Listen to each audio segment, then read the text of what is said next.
केलों की ज्यादा खेत उगाते थे। वह गांव केलों के लिए बहुत ही मशहूर था।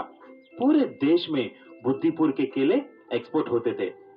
उसी गांव में धीरज करके एक किसान अपने बेटे पुनीत के साथ रहता था।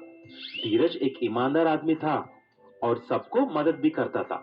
उसके पास 3 एकड़ का जमीन थी जिसमें वह केले उगाता था। एक बार उसके पड़ोस में रहने वाले किशोर धीरज का खेत देखकर जल जाता है और पूरी फसल को मारने के लिए एक योजना बनाता है। इस धीरज की खेत तो बहुत अच्छा है, मुझे किसी भी तरह इसको खराब करना है। ऐसा सोचकर एक रात को जब धीरज और पुनीत सो रहे थे, किशोर आकर पूरे खेत में एसिड डाल देता है। सुबह जब धीरज आकर देखा, पूरा केले की खेत जल जाता है और खराब हो जाता है। तभी धीरज निराश होकर रोने लगता है। तभी उसके बेटे पुनीत आकर ऐसा बोलता है। पापा पापा, आप निराश मत हो।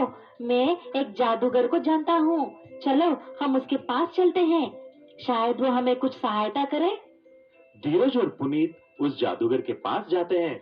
जब वो दोनों उसके खेत के बारे में बोलते हैं, तो जादूगर तुरंत एक जादू करके कुछ जादुई केले का बीज देते हैं और ऐसा बोलते हैं।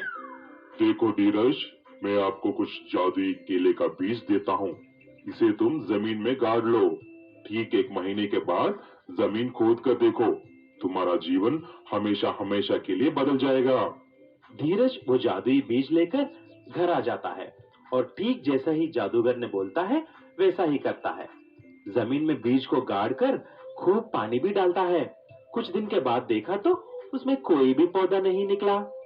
धीरज हैरान हो जाता है, लेकिन जैसा जादूगर ने बोला 1 महीने के बाद जमीन खोदकर देखता है।